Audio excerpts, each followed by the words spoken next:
Buenas a todos. El día de hoy vamos a hablar sobre nuestro proyecto, el cual se basa en un esquemático y una simulación de una bicicleta eléctrica. Los integrantes son Elian Nevado, quien les habla, Ian Machicado, Álvaro García y Heider Rojas. Nuestro proyecto cuenta con la definición de un ESC, que básicamente es el concepto de nuestro proyecto, alguna información de referencia, componentes pedidos, simulación, código para la simulación y algunos extras que hemos agregado para la complementación de nuestro proyecto. En primera instancia, les vamos a hablar sobre un ESC, que es Basic Controller, que es la definición total de nuestro proyecto, ¿no? Un SC es un circuito electrónico que se utiliza para el total control del motor, ¿no? Desde el cambio de velocidad hasta el sentido de giro del motor. Estos se usan con mayor frecuencia en motores sin escobillas o brushless y normalmente están alimentados por una fuente de energía de bajo voltaje y electrónicamente produce una energía trifásica, y eso sería básicamente la definición de un SC. Las aplicaciones pueden ser diversas, desde coches eléctricos, aviones, carros, helicópteros, drones y obviamente las bicicletas eléctricas, que son las más frecuentes, ¿no? Las más frecuentes de este tipo de tecnología.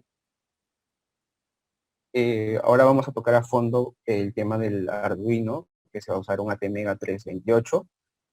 Y desarrollamos, en primera instancia, desarrollamos dos tipos de SC que se usa, uno donde prima el uso de drivers, el otro el uso de transistores. Ambos circuitos son diseñados con la finalidad de que nos arrojen resultados, unas señales PWM que vienen del motor, y sabremos si estamos en lo correcto cuando estas señales sean sinusoidales, las cuales van a ser leídas por un osciloscopio virtual en el programa Proteus. Para comprender el funcionamiento de la bicicleta eléctrica es muy sencillo, consta de un motor eléctrico, brushless en este caso, un banco de baterías, un circuito compuesto por drivers o un inversor trifásico compuesto por transistores, como les mencioné antes, y el Arduino Uno con el procesador ATmega, ¿no? Y el funcionamiento es igual, básico. El banco de baterías alimenta el circuito y el controlador, ¿no? Entonces, más adelante les voy a hablar sobre el diagrama de bloques, en donde ahí se especifica más el funcionamiento de nuestro proyecto. En primera instancia tenemos el circuito de drivers. Aquí tenemos el banco de baterías que está conectado al circuito de drivers y al motor. Y entre el circuito de drivers y el motor está el controlador en específico, ¿no? Que vendría a ser nuestro ESC, que es el microcontrolador con el código Arduino.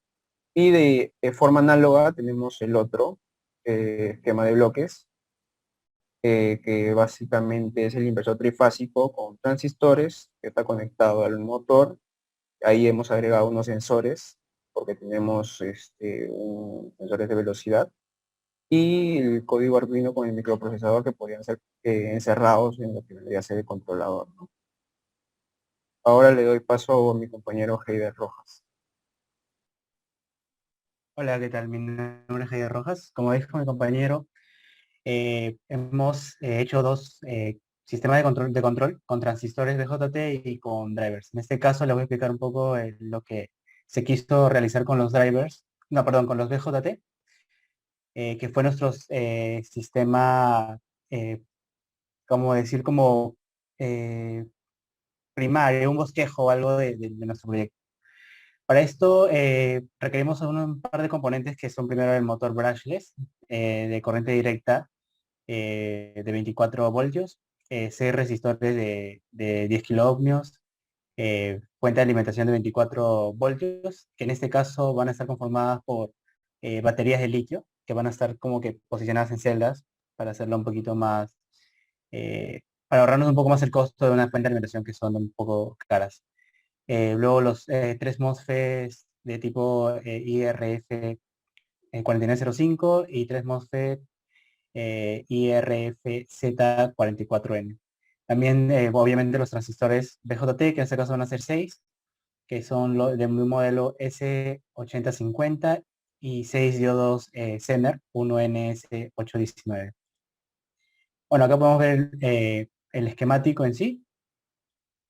Estos OPAM que vemos acá van a tratar de simular la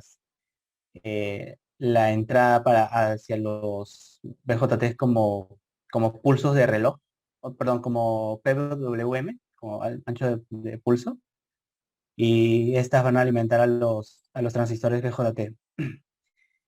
Bueno, acá podemos observar que se hizo una simulación con una fuente de 24 voltios y, y en este caso generamos con una fuente en la entrada no inversora, perdón, en la entrada inversora una fuente triangular y en la entrada no inversora una fuente sinusoidal desfasada cada 120 grados. Eh, Ahora le doy el paso a mi compañero Álvaro para que les explique el controlador pero con drivers. Buenas con todos, mi nombre es Álvaro García y le voy a explicar sobre el controlador de velocidad electrónica pero con drivers.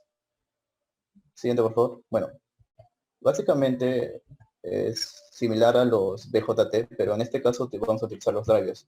Se preguntarán, ¿qué son los drivers? Básicamente los drivers en un motor es un pequeño amplificador de corriente donde la función de estos drivers del motor es tomar una señal de control de baja corriente y luego convertirla en una señal de corriente más alta o viceversa para así poder conducir un motor.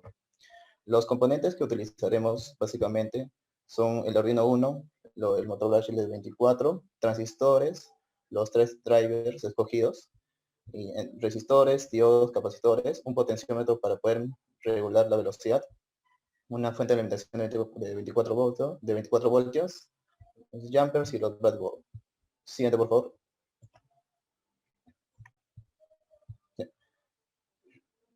Este es el diagrama esquemático que estamos presentando. Este es el mini Arduino Uno, con el cual vamos a, por medio de unas simulaciones en Arduino y programación, vamos a poder controlar todo este sistema. El potenciómetro se encuentra al lado izquierdo, con eso vamos a poder regular la velocidad del motor, que se encuentra en la parte derecha.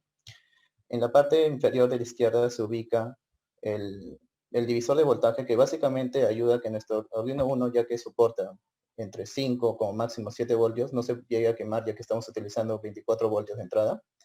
Y los diodos que se encuentran en los 3 drivers, debido al pico de corriente alto y para que no se pueda quemar nuestro Arduino. En las tres señales que tenemos en el motor, tenemos un osciloscopio que a continuación en la parte de simulaciones le vamos a mostrar. Siguiente, por favor. Ya. Simulaciones, por favor. ¿Qué tal? Yo soy John Machicado y yo les voy a explicar un poco acerca de las simulaciones que hicimos. Bueno, esta primera simulación trata de simular un puente trifásico usando transistores y diodos. Y lo hicimos en Tinkercad. La idea de esto era saber si la programación que estábamos aplicando al Arduino junto con los componentes electrónicos iba a funcionar perfecto. Y sí, la primera simulación salió bien. Sin embargo, tuvimos algunas complicaciones con los LEDs, ya que se prendían y se apagaban no en el tiempo adecuado. Siguiente, por favor. Este de acá es es la misma idea del Arduino, solo que quisimos implementar los BJTs, o sea, la simulación con los BJTs, y también quisimos implementar la pantalla con LCD y usando el potenciómetro. La pantalla de LCD es para poder ver el voltaje y el amperaje de este. O podríamos también adaptarlo para ver la velocidad del motor con algún tipo de sensor. Siguiente, por favor.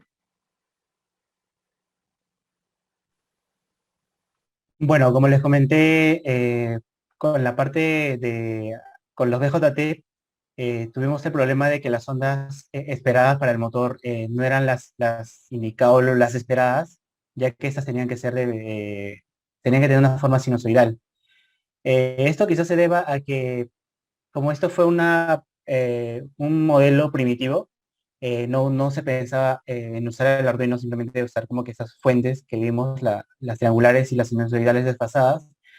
Por eso es que creemos que no se dieron las ondas sinusoidales esperadas en el motor. Además de que la corriente que pasaba por el motor y por los transistores era muy alta. Ya, por ejemplo, vemos que iba entre 5 a 7, entre 5 a 7 y en la parte del motor entre 2 y 4. Para la parte de simulación del control de velocidad electrónico con drivers, tenemos 3 niveles. El primero va a ser el potenciómetro a nivel alto, donde tenemos una velocidad pequeña. En la segunda tenemos el potenciómetro a nivel medio, donde encontramos una velocidad media del motor. Y por último, el potenciómetro a nivel alto, donde encontramos la máxima velocidad del motor. Esto se logró gracias a la simulación en Proteus. Siguiente, por favor.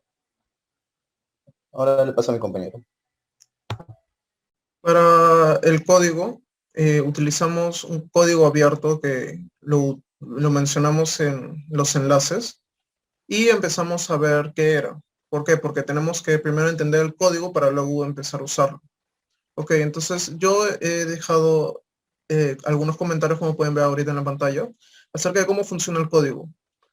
Esto de acá es para que todo el grupo entienda realmente cómo funciona el código y se puede implementar de manera correcta, sobre todo al momento de utilizar los pins. Siguiente, por favor.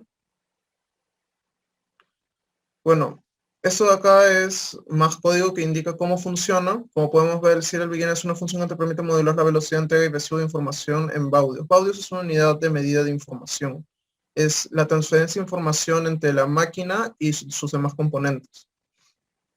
Bueno, primero van a tener que setar variables y como podemos ver, EMF viene a ser Electronic Pulso Electromagnético en inglés. Siguiente, por favor. Bueno, acá vemos más comentarios. No creo que sea necesario que se los explique porque ustedes lo pueden leer. Es bastante sencillo. Y como vemos, la fase, el motor trifásico tiene 6, es trifásico, así que tiene, no. En realidad tiene 6 bobinas. Tiene la bobina A, B, C, y luego tiene otra vez la bobina A, B, C. Pero están en sentidos opuestos. Ok, entonces lo que nos dice este switch es de que en el caso 1, la bobina A1, que viene a ser la primera bobina, la A1, luego tendremos la A2, que viene a ser su polo opuesto. Que la A1 se va a apagar, la A2, que vendría a ser su polo opuesto, también se va a apagar, o sea, las dos están apagadas. La B1 también va a estar apagada, que vendría a ser A, B. Esta y esta se van a apagar. Luego tenemos la C2, la C2 que vendría a ser lo contrario de la C1, que estaría por acá, que también se va a apagar. Y la B2 y la C1 se van a prender. Significa de que se va a mover desde la B2 hasta la C1. Desde la B2 hasta la C1. Va a haber un cambio, se van a prender esas dos bobinas, lo que va a hacer que el motor gire un poco. Entonces, si vemos la siguiente parte de los casos, exacto, el caso 3, caso 4, caso 5, etcétera, van a ir moviéndose de acuerdo a cómo se prenden las bobinas. 1, 2, 3, 4, hasta que dé una vuelta entera. De tal manera de que cuando se cumple un caso, la bobina se va a prender, va a rotar un poco, va a seguir al segundo caso, se va a prender y así sucesivamente. ¿Cómo funciona el código? Detecta una fuerza electromotriz al momento de hacer este cambio. Se va a mover ligeramente y justo la bobina va a detectar eso porque es una bobina y va a generar un pulso electromagnético ya que va a estar conectado a una batería. Entonces, justo en ese cambio va a generar el pulso electromagnético, lo que le va a indicar al mismo Arduino que se prenda para la siguiente rotación. Entonces, detecta pulso electromagnético, gira un poco, detecta otra vez pulso electromagnético, gira otro poco y así sucesivamente. Siguiente, por favor. Y el potenciómetro es lo que le indica qué tanto tiene que hacer, a qué velocidad tiene que hacer el cambio. Porque si lo hiciera cada, por ejemplo, un segundo, tendría que gira 1, gira 1, gira 1. Pero si lo hace cada 0.5, sería 1, 1, 1, 1, y va haciendo el cambio más rápido. Eso es lo que le permite el potenciómetro. Girar más rápido el motor. Siguiente, por favor. Bueno, y estas acá son las condiciones del movimiento. Eso es para el potenciómetro, como pueden ver, y el delay que vemos que lo va a mapear para que tú puedas controlar la velocidad con el potenciómetro. Siguiente, por favor.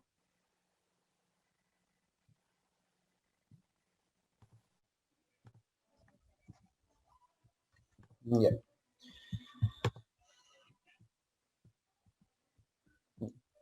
Ya listo. Para las baterías, antes lo voy a explicar por qué sirven las baterías. Las baterías hacen una parte fundamental de un sistema de movilidad eléctrica independiente, donde viene a ser esto el factor limitante de la capacidad de energía acumulada por unidad de masa y de volumen. Traduciéndose, o en otras palabras, es la limitación autónoma del propio vehículo, en este caso nuestra bicicleta eléctrica. Bueno, para nosotros escoger esta batería, se analizaron una de las diferentes tecnologías entre cadmio, plomo, fosfato. En baterías se llegó a la conclusión que la mejor opción era equipar el sistema con baterías de litio, debido a su superior capacidad en densidad específica de energía versus masa y volumen. Dentro de estas tecnologías de litio, escogemos a los litios de ion, a pesar de poseer densidades energéticas inferiores a las tecnologías de magnesio o a veces de cobalto, o incluso tener un precio un poco más elevado, evidencian una seguridad absoluta en el tema de seguridad. Básicamente estas son las celdas que utilizaremos, baterías de litio-ion de 3.7 voltios de 3 amperor, y estas son las especificaciones que tenemos. Voltaje estándar de 3.6 a 3.7, voltaje de carga de 4,2 más menos un error de 0.03 voltios, voltaje de corte de sobrecarga de 3 y peso de referencia. Para el desarrollo de nuestra batería vamos a utilizar 7 en serie y 3 en paralelo, en lo cual podemos obtener 4 voltios y 9 amperor. Siguiente, por favor. Básicamente esto viene a ser la distribución de nuestras baterías, nuestras células de baterías, para poder lograr un conjunto y así pues, vendrá a ser una mayor celda de baterías. Siguiente, por favor. Ya. Básicamente este es un diseño en AutoCAD que se puede realizar, en el cual juntamos a nuestras baterías y lo ubicamos en serie y paralelo. Siguiente, por favor. Esto, bueno, son imágenes y las dimensiones que podría tener nuestra batería, que lo cual lo ubicaríamos en la parte central de nuestra bicicleta eléctrica. Siguiente, por favor. Y ahora doy paso a mi compañero. En la parte de esta vamos a ver ideas que se nos ocurrieron para poder hacer, bueno, más amigable la bicicleta eléctrica.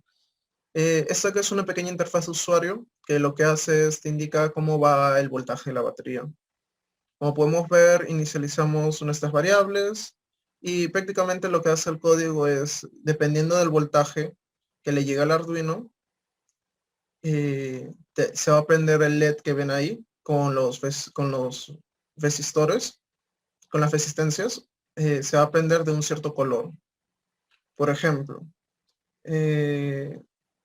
podemos ver de que cuando se prenda, cuando esté el voltaje mayor a 20.8 se va a prender de color amarillo. No, se va a prender de color rojo. No, amarillo, efectivamente, amarillo. Y cuando esté por debajo de eso, se va a prender de color rojo. Es una idea pequeña de no invertir tanto en la propia bicicleta para poder poner un LCD y que te indique, sino que es una manera un poco más rápida y fácil de interactuar con el usuario y decirle lo que está pasando con la batería. Además de que queremos hacer de que la bicicleta sea lo más incógnita posible, porque realmente una bicicleta eléctrica cuesta demasiado. Entonces esto de acá es para que pase lo más caleta posible. Siguiente, por favor. Como conclusiones para el controlador de velocidad con transistor BJT, se ha observado un correcto funcionamiento en la simulación, obviando los instrumentos de medición para el voltaje y corriente de algunos componentes. Esto era en cierta parte, cada vez que si tratábamos de simular en el programa de Proteus los componentes de medición a veces te indicaban un pequeño error, los cuales hemos desconocido hasta el momento, ¿no? Pero igual nos dimos cuenta que la mejor forma de optimizarlo era con los drivers y con el Arduino. La siguiente conclusión fue que la corriente que pasa por el motor brushless oscila aproximadamente entre 2 a 4 amperios, lo cual es quizá una corriente un poco alta para que espera el motor. Luego las señales del motor no son las esperadas, ya que como vieron en la parte de la imagen de simulación, con los PJT las ondas eran como que rectas y como que tenían un poquito de ruido caídas. Sin embargo, se espera que sean sinusoidales. Eh, y por último, antes de probar el circuito con el Arduino, se utilizaron los op-amps como pruebas un poquito primitivas, entre comillas, ¿no? Y bueno, mi compañero Jan les va a explicar las conclusiones de los drivers. Listo. Las conclusiones con los drivers. El motor funciona de acuerdo al código y hace los respectivos cambios junto a las señales del potenciómetro. Como ya mostramos, se podría mover un poco el potenciómetro en sentido horario y el motor debería aumentar la velocidad, o sea, debería dar más revoluciones. El código proporcional es simple, conciso y funcional. Ya se los acabo de explicar, no es muy complejo de entender, no es muy complejo de programar, gracias a que lo encontramos como código abierto. Los enlaces están en la bibliografía, si pueden revisarlo sería fantástico. Y bueno, el código usa 8 pines digitales, 4 pines analógicos. Está dejando los 2 pines de Bluetooth, cosa que se podría implementar un Bluetooth de celular a Arduino si es que se quisiese. Y sobran 4 pines digitales y 2 pines analógicos. Los digitales, estaba usando 3 pines digitales para poder hacer la interfaz usuario que acaban de ver en el extra, que utiliza un foquito de RGB, que es lo que permite hacer que se prenda. Y bueno, esos pines que sobran se pueden hacer futuras mejoras en la bicicleta o utilizar un Arduino ATmega para tener más pines y poder hacer más mejoras aún. Siguiente, por favor. Siguiente. Ahí está la bibliografía, como podemos ver. Es de donde sacamos toda nuestra información. Y también les vamos a proporcionar PPT si es que lo quieren revisar. Eso sería todo. Muchas gracias.